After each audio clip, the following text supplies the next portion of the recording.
When I say that you do not have to drive sharp bargains, I do not mean that you do not have to drive any bargains at all, or that you are above the necessity for having any dealings with your fellow men. I mean that you will not need to deal with them unfairly. You do not have to get something for nothing, but can give to every person more than you can take from him. You cannot give everyone more in cash market value than you take from him, but you can give him more in use value than the cash value of the thing you take from him. The paper, ink, and other material in this book may not be worth the money you pay for it, but if the ideas suggested by it bring you thousands of dollars, you have not been wronged by those who sold it to you. They have given you a great use value for a small cash value. Let us suppose that I own a picture by one of the great artists, which in a developed society is worth thousands of dollars. I take it to Baffin Bay and by salesmanship induce a native dweller to give a bundle of furs worth 500 for it. I have really wronged him, for he has no use for the picture. It has no use value to him. It will not add to his life. But suppose I give him a gun worth 50 for his furs, then he has made a good bargain. He has use for the gun. It will get him many more furs and much food. It will add to his life in every way. It will make him rich. When you rise from the competitive to the creative plane, you can scan your business transactions very strictly. And if you are selling any person anything which does not add more to his life than the thing he give you in exchange, you can afford to stop it. You do not have to beat anybody in business. And if you are in a business which does beat people, get out of it at once. Give everyone more in use value than you take from him in cash value. Then you are adding to the life of the world by every business transaction. If you have people working for you, you must take from them more in cash value than you pay them in wages. But you can so organize your business that it will be filled with the principle of advancement, and so that each employee who wishes to do so may advance a little every day. You can make your business do for your employees what this book is doing for you. You can so conduct your business that it will be a sort of ladder by which every employee who will take the trouble may climb to riches himself. And given the opportunity, if he will not do so, it is not your fault. And finally, just because you are to cause the creation of your riches from formless substance which permeates all your environment, it does not follow that they are to take shape from the atmosphere and come into being before your eyes. If you want a sewing machine, for instance, I do not mean to tell you that you are to impress the thought of a sewing machine on thinking substance until the machine is formed without hands, in the room where you sit or elsewhere. But if you want a sewing machine, hold the mental image of it with the most positive certainty that it is being made or is on its way to you. After once forming the thought, have the most absolute and unquestioning faith that the sewing machine is coming. Never think of it or speak of it in any other way than as being sure to arrive. Claim it as already yours. It will be brought to you by the power of the Supreme Intelligence, acting upon the minds of men. If you live in Maine, it may be that a person will be brought from Texas or Japan to engage in some transaction which will result in your getting what you want. If so, the whole matter will be as much to that person's advantage as it is to yours. Do not forget for a moment that the thinking substance is through all, in all, communicating with all, and can influence all.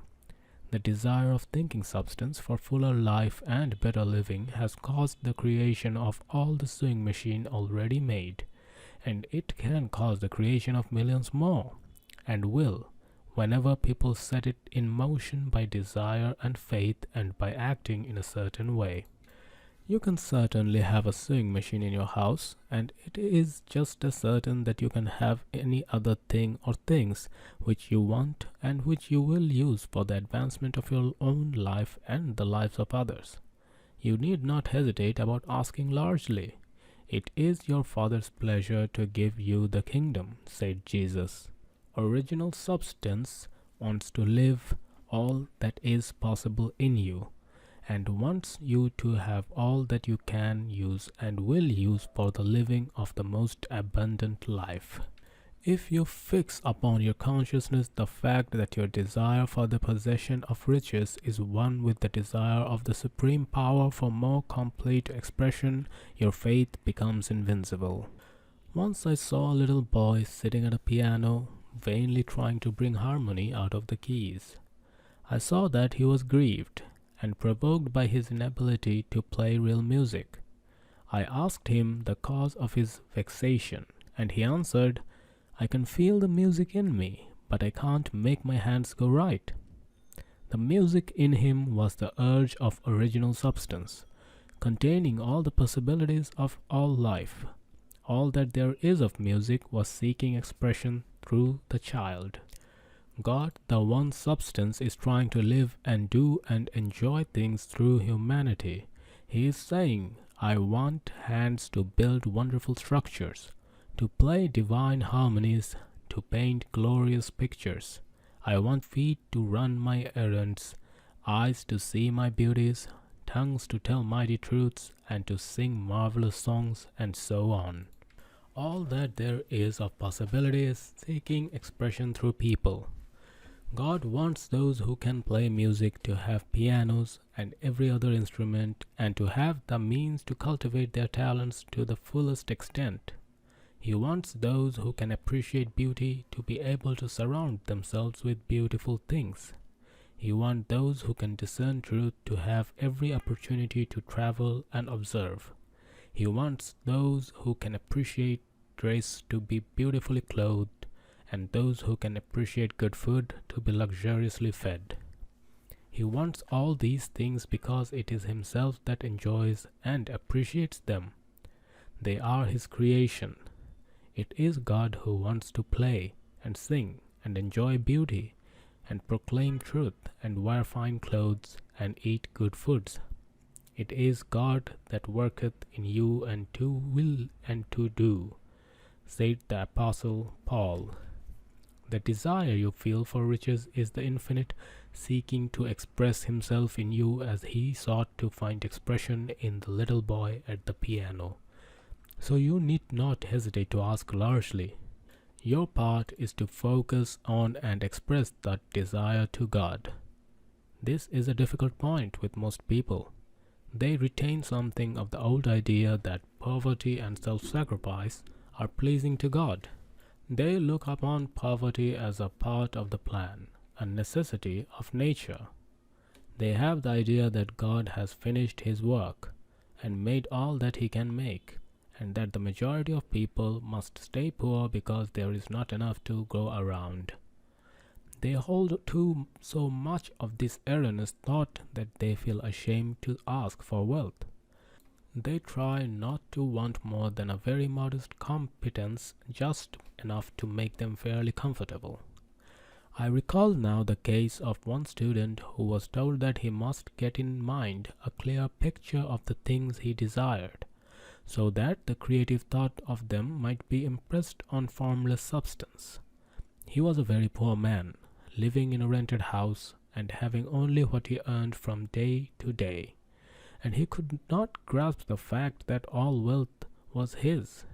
So after thinking the matter over, he decided that he might reasonably ask for a new rug for the floor of his best room and a coal stove to heat the house during the cold weather. Following the instructions given in this book, he obtained these things in a few months. And then it dawned upon him that he had not asked enough. He went through the house in which he lived and planned all the improvements he would like to make in it. He mentally added a bay window here and a room there until it was complete in his mind as his ideal home, and then he planned its furnishings, Holding the whole picture in his mind, he began living in the certain way and moving toward what he wanted. And he owns the house now and he is rebuilding it after the form of his mental image. And now, with still larger faith, he is going on to get greater things. It has been unto him according to his faith, and so it is with you and with all of us.